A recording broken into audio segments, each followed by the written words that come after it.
Sorry for the delays. We had some technical difficulties, which have been resolved, so we're going to get started. Can I get a motion to open the meeting, please? Second? All in favor? Aye. Please stand for the pledge. To the flag of the United States of America and to the republic for which it stands, one nation, under God, indivisible, with liberty and justice for all. Okay, welcome everyone. Tonight is our annual budget hearing. So with that, can I get a motion to open the budget hearing? Second? Second. All in favor? Aye. Aye. I will turn it over to the superintendent for the presentation.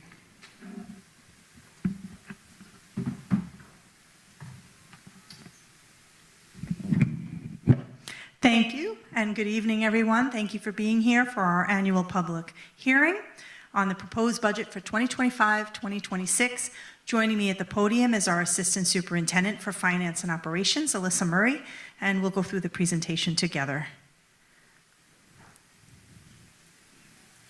So here you could see our budget development process began way back in December with lots of meetings and discussions with all of our administrators in the buildings and throughout the district. And we've had presentations each month since then, and that brings us to tonight, our annual budget hearing. And the only item left is May 20th, is the actual budget vote and trustee election. So here you can see the budget priorities. And first and foremost, we want to maintain all of our academic programs and extracurricular activities, expand opportunities for high school curriculum pathways, continue the bus replacement schedule, ensure components of the strategic plan are funded, consider funding based on needs from our building condition survey that was recently completed, and always balance the needs of the educational program with the fiscal needs of the community. And I do believe that this budget has met those needs. So here is an overview of the proposed budget for the 25-26 school year. The budget itself is $145,137,805. That represents a budget-to-budget increase of 1.89% and a proposed tax levy of $95,981,645, which is a tax levy increase of 1%. So the board, later on in the presentation, you'll see the tax levy formula. We could have gone up to 2.10%, but through collaboration and discussion amongst the Board of Education, the Board of Education adopted a budget last month at 1% tax levy increase below the tax levy limit. Just to give you some context with our enrollment over the past 10 years, we have had a decrease in enrollment compared to 10 years ago, but the last 5 years or so have been very steady, even with a slight increase. So currently we're at 3,897 students. Projecting for the 25-26 school year, overall we're looking at a potential nominal decrease of enrollment of about 11 students. That's subject to change as we're accepting kindergarten enrollments at this time. So you can see there, again, it's pretty steady to where we are this year. And based on that projected enrollment, we push all kindergarten through fourth grade up a grade. We project where kindergarten numbers might be, and that tells us that we need 2 additional elementary sections for the 25-26 school year.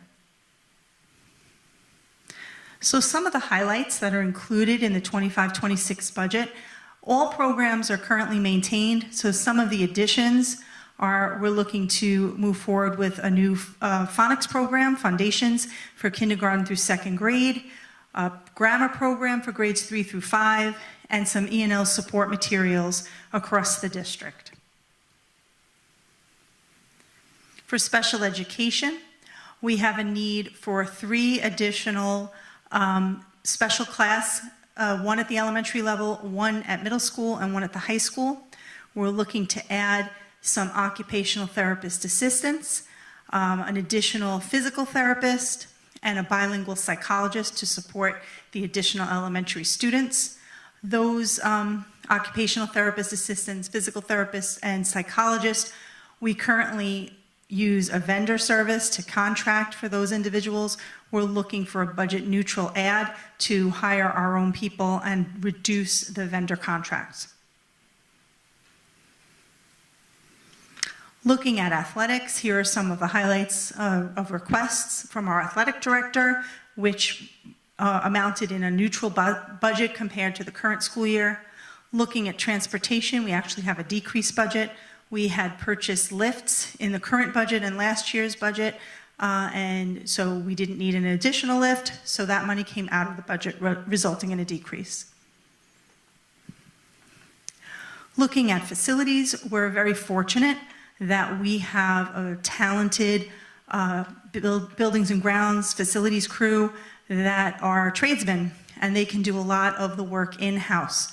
So every summer we look to do some extensive projects to maintain and upgrade our buildings and facilities. We're looking to, based on requests from each of our building administrators in conjunction with our facilities director, we're looking at about $1 million worth of additional work this summer.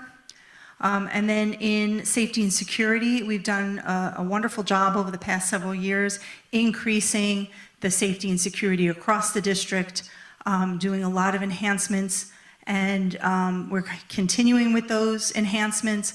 The big ticket items here would be the next phase of glass mitigation. We looked at this year putting that glass mitigation film on our entrances, our building entrances. We're looking to expand that to first floor areas that are exposed by windows, such as cafeterias across the district.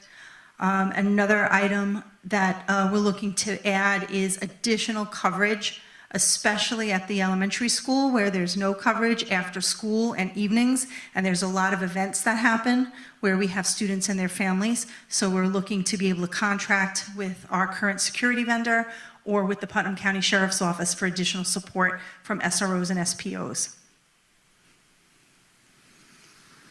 And then here's a summary of the new positions.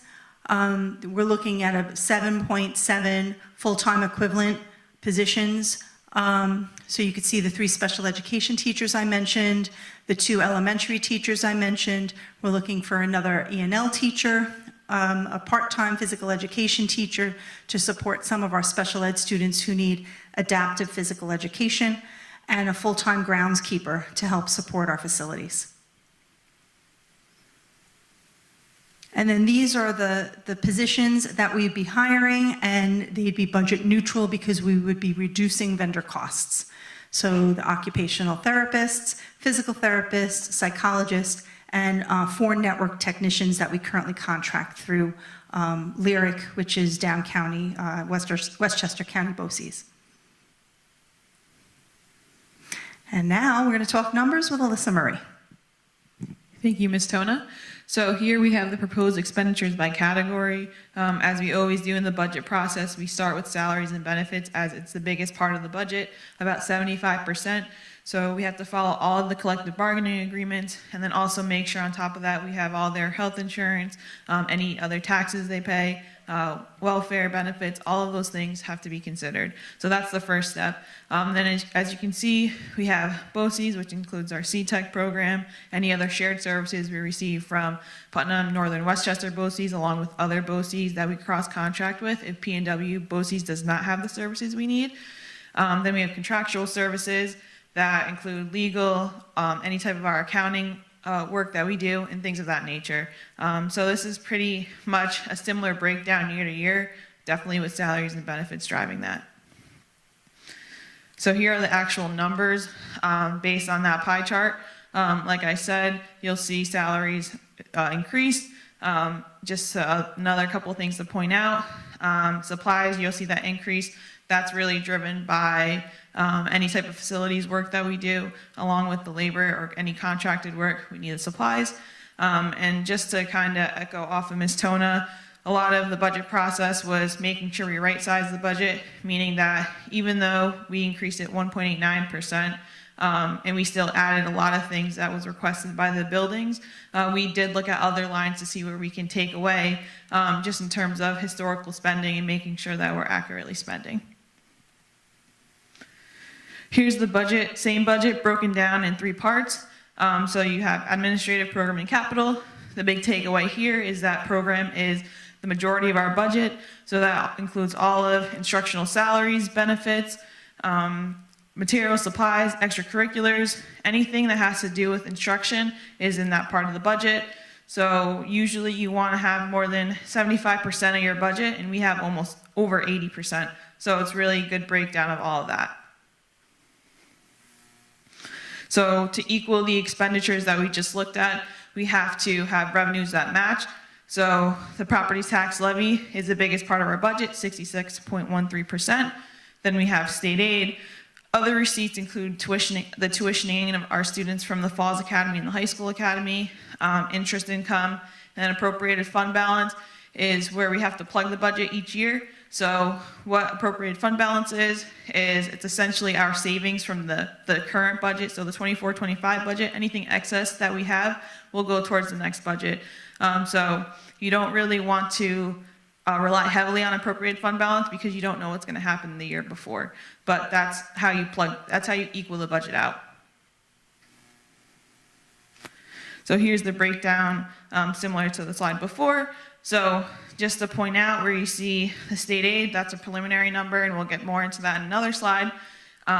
We have the property tax levy. So you'll see there for 24-25 adopted budget that the number in white was the original adopted number, but in August of last year, we actually used $1.67 million from the tax reduction reserve based on the legal settlement of the tax certiorari case in order to make sure that we can bring down the assessables so there wouldn't be a big jump in assessables.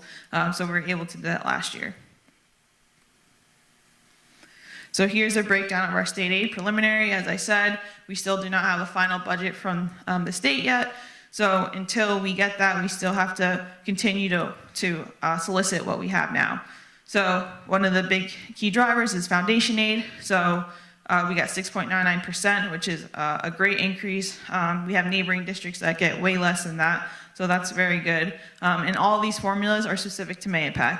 So for example, you have universal pre-K, it's $1 million. The reason why that's going up is because every year we try to fill all the pre-K seats, and it's per seat that we get that allotment. So if you don't fill all the seats, then you get less. So that's why it's a big increase, because we didn't fill every seat last year. Again, the goal is always to fill all the seats. Can I jump in on Yeah, of course.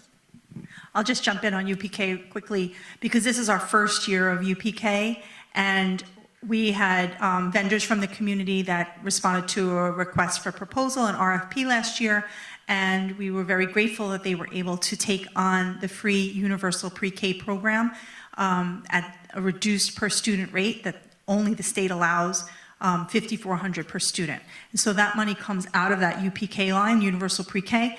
We can't use that money for anything else. So the vendors that participated for this year, they were able to provide us 156 seats. That's why that number is 842,403. That represents 156 seats at $5,400 a student. However, the state gave us over $1 million, so they gave it to us again for 25-26. We went out again and solicited to our providers in the community, and we're very fortunate. We have 5 providers for 25-26, and we're able to maximize 202 seats and use every dollar of that state aid earmarked for UPK. So 202 students in the community will get free preschool service next year, and we're very, very proud of that. Thank you. So the rest of the aid under universal pre-K is all expense driven. So depending on what we spend current year is what we get in the following year. And the way that it's determined is by a ratio. And that ratio is determined by the state specific to Mahopac. That is based on economic factors and all of those types of considerations to give us an aid. So for example, building aid is based on our capital project. So here it's a little lower, but because in December of 2024, we filed more closing out of projects, so it should go up for the final state aid run. So total, without including pre-K, is a 3.46% increase as of now. So here we have the tax levy limit. So this is the calculation where we start in determining the property tax levy. So you use the prior year tax levy, then you have a couple factors that are mostly given to us to determine this formula. So for example, tax-based growth factor, specific to MAPAC, is based off of any type of new development in MAPAC specifically via residential or business. Then you also have the allowable growth factor. So that's based off of the whole state. So it's 1.202, so 2%. That's that 2% you might hear of when you hear of tax levy.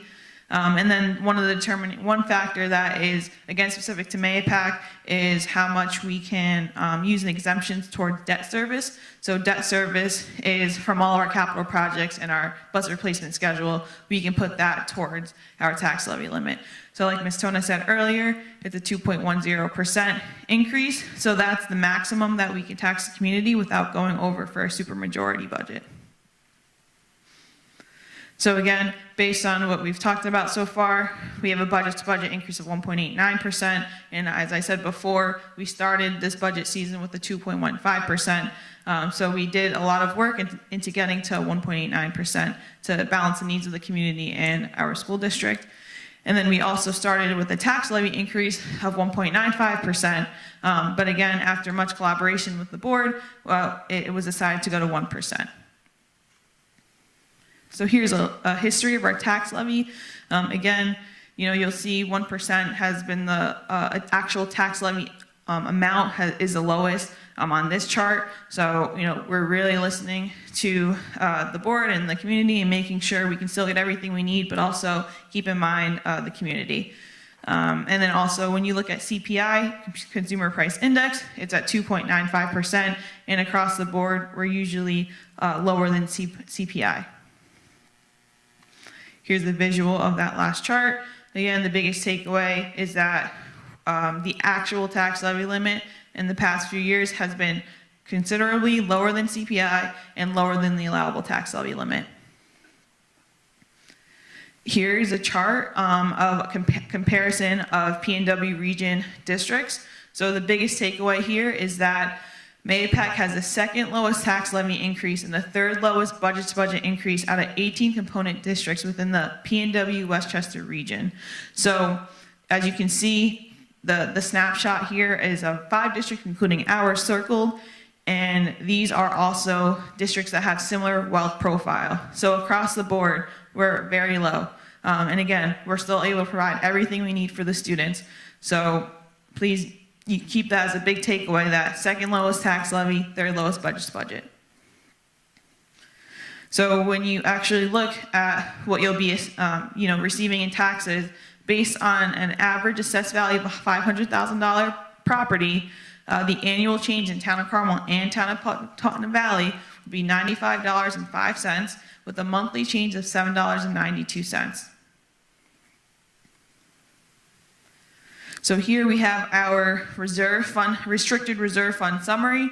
Again, it's something we've shown in the past couple meetings. So again, one of the biggest takeaways here is that we currently have a reserve for capital projects. We already funded from last year's budget for $5 million. So in order to collect any more money in prior excess fund balance years, we need to establish another capital project reserve. So that will be on the proposition for one of the propositions on the ballot. Also, you'll see that the reserve for tax certiorari at this point is $10.5 million still. We know we have to pull from that reserve. That would happen after the budget season because we need our auditors, external auditors, to go in, look at all the books for 24, 25, and then we can make that determination on where that money will go. Also with the sale of the property of the district office, that's more money that we in the summer the board will decide where it needs to go. And then for another point out is the reserve for tax reduction. As I mentioned, it's 0 right now. That's because we currently use that 1.667 for the 24-25 taxes. So if the budget were to be voted down twice, this is how much we'd have to cut, a little over $950,000, and these are the areas that we'd have to look to cut from. So when you look at the ballot, there'll be three questions. The first one would be the budget. The second will be transportation bus proposition. To continue with our 12-year bus replacement plan, we'll be looking for 1.5 million towards 765 passenger buses, 230 passenger buses, and 1 wheelchair bus. And then that third proposition will be the capital reserve fund proposition. Again, that's based off of our 5-year capital facilities plan that we mentioned earlier in the superintendent's priorities for the budget. So this would be just to create and establish this reserve, not meaning it has to be funded right away. It gives us 10 years to fund, and $10 million would be the max that we can put towards it. So here we have the budget vote history for the past 10 years, just some information. The goal is for always to get participation.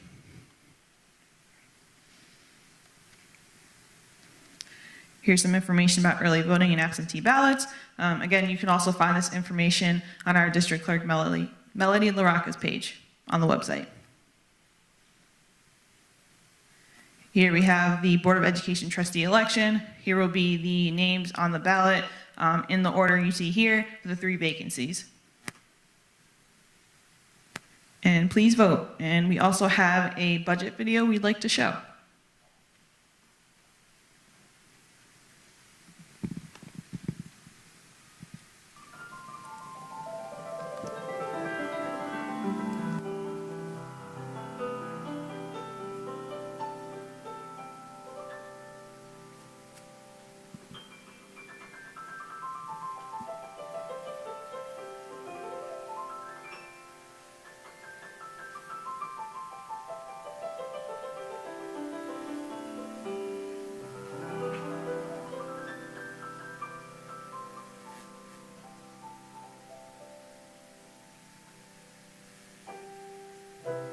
Every school day, 4,800 students, teachers, and staff wake up in the morning and come to school.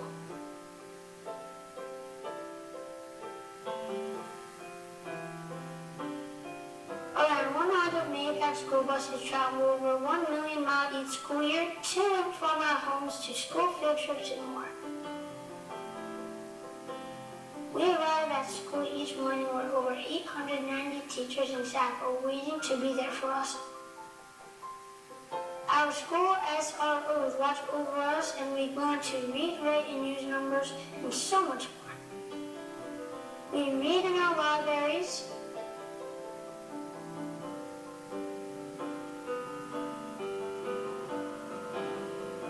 We create art and music.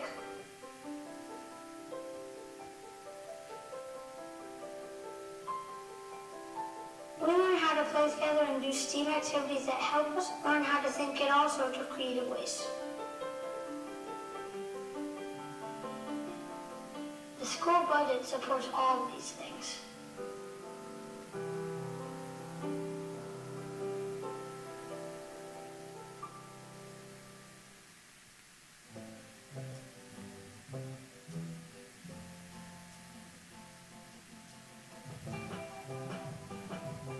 All students and teachers in grades 4th through 12th each get their own computers for learning.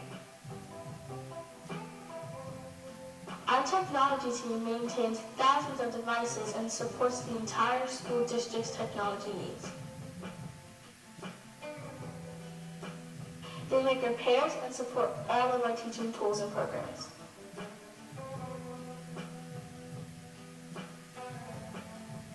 They give us safe access to online learning tools and guide us into the future of educational technology. In middle school, we explore our creativity in classes like studio art. In science class, we conduct experiments that make our lessons come to life. Our library gives us a place to read, research, and learn to creatively think in maker spaces. Middle school students look forward to going to the cafeteria because lunch is a great break in our day. Our cafeteria offers us breakfast in the morning and a lot of great lunches to keep us fueled for our school day.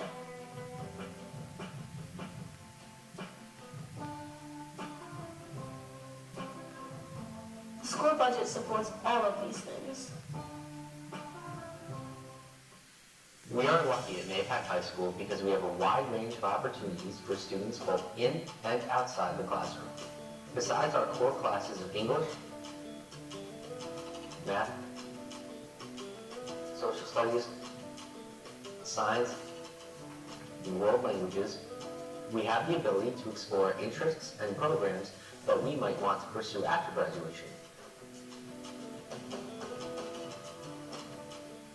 These include engineering, computer programming, music, OC's vocational training, and more. And after the final bell each day, there are dozens of after-school programs available for us to participate in.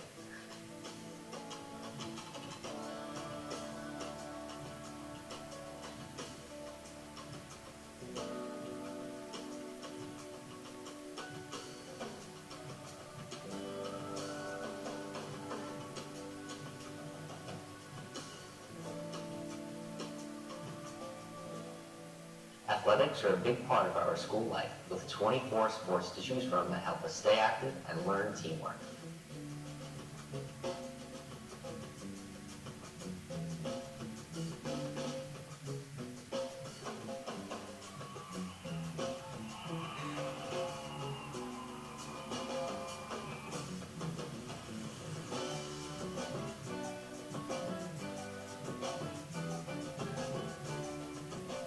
Our band, chorus, and drama programs are another highlight. With instruments, our amazing directors, and numerous performances that let us explore our musical and acting talents.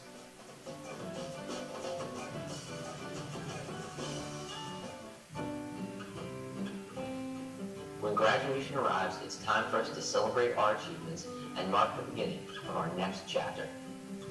From elementary school to middle school To the high school, our Mahopac community gives us the chance to become educated, upstanding citizens with practical life skills through rigorous preparation for the real world.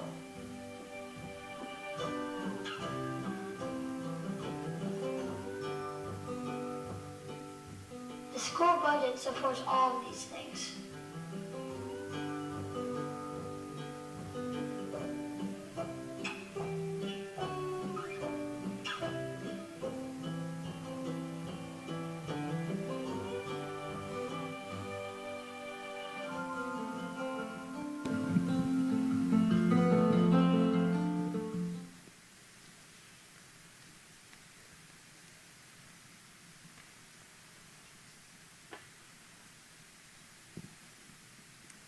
All right, so does the Board of Education have any questions or comments?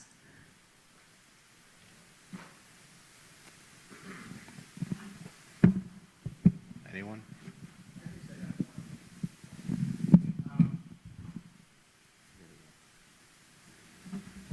I was just seeing, so the three propositions, I don't remember last year. Can we get the text of that sent out to the public before, like how it's going to appear on the ballot?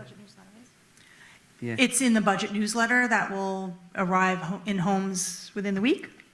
Oh, okay. Thank you. You're welcome. Good question. Anyone else? Okay. Thank you, Superintendent Tona and Assistant Superintendent Murray, as well as your team for your hard work on the budget this year. A lot of challenges we overcame, and through collaboration, came up with a package to present to the community. So please come out and vote on May 20th. Moving on, it's time for public comment. Ms. LaRocca, do we have?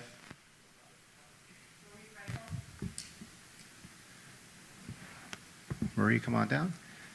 As a reminder, we do ask speakers to adhere to policy 1230, maintain public decorum, appropriate for a school, address the president of the board, which would be myself tonight. Obscene language, libelous statements, threats of violence, statements advocating racial, religious, or other forms of prejudice will not be tolerated. Comments and questions should be made in a respectful manner. Personal attacks or criticism of any person connected with the district are not permitted. With that, I will turn it over to Ms. Frankel. Thank you. Hi. Thank you. Mr. Savino, you're, I guess, acting president today? Or? Okay. Yeah, I just wanted to comment. I know I'm up here all the time. Surprised there's smaller turnout tonight. I guess because the deed was sort of done. But the vote is still out there, and I know that I'm very just disappointed that we didn't get the 0% budget that many people begged for. People in the community came, they said how, difficult things are, and some even went to say if there wasn't a 0% budget, they were basically going to campaign to have the budget not approved. So that's up to them. I just find that there were so many ways getting the 1,212,000 windfall that could have taken that into income. It would have facilitated it. We would have just needed about $658,000 extra to get it to zero. We could have taken a little bit from that $10 million that we squirreled away. I just think we should have done it. Terms like budget neutral we see on the screen, they're not really budget neutral because we're stocking up, we're adding additional staff. Staff have additional benefits. It's hard to remove them once they're here, so that's not really, I don't really think that's a good cost.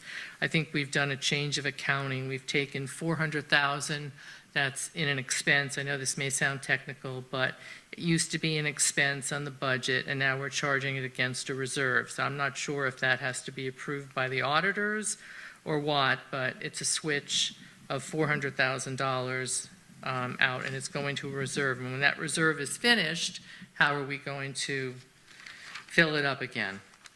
So I just feel that we just keep spending and spending.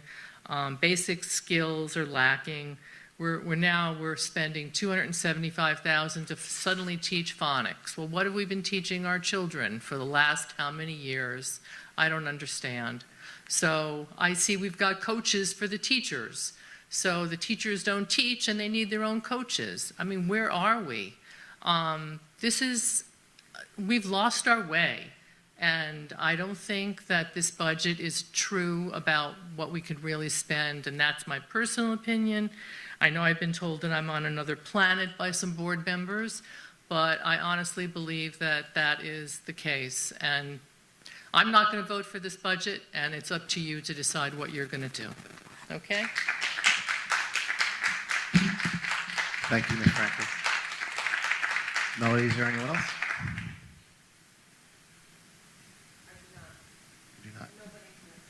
Okay. Anybody in the audience tonight would like to come up and say anything, ask questions, or make a statement? Okay.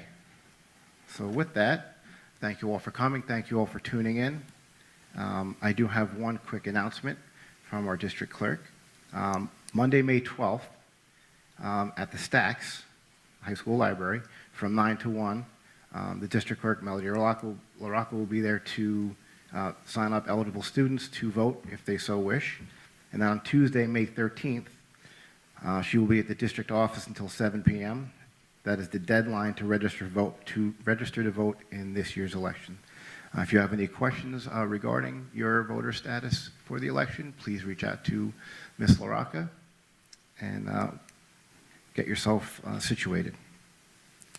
With that, is there any other comments? Thank you all again. Please come out and vote on May 20th, and have a great night. Oh, motion to close the meeting, please. Second? All in favor? Thank you, everyone. Have a good night.